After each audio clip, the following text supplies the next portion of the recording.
উন্নত প্রশিক্ষণের জন্য চীন যাচ্ছেন বিকেএসপির দুই খেলোয়াড়। চীনের ইউনান মিনজো বিশ্ববিদ্যালয়ে উন্নত প্রশিক্ষণের জন্য যাবেন নারী ফুটবলার কুরশিয়া জান্নাত ও বক্সার আহমেদ ফয়সাল চঞ্চল।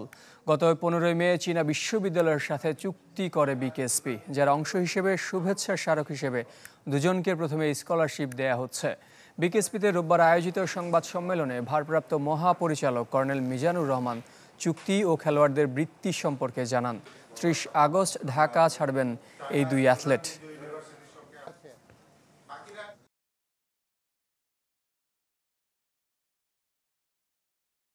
আমি ওখানে পড়ালেখা করে আমি দেশের মূলত আমার এটাই উদ্দেশ্য যে আমি দেশকে কিছু দিতে চাই।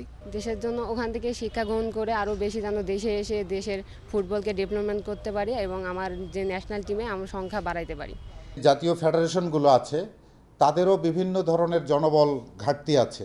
তো আমাদের এই বাচ্চাদেরকে আমরা এই বিষয়গুলোতে পড়াশোনা করিয়ে এনে আমরা আমাদের দেশের খেলার জগতের জনবলের ঘাটতিটা পূরণ করতে চাই।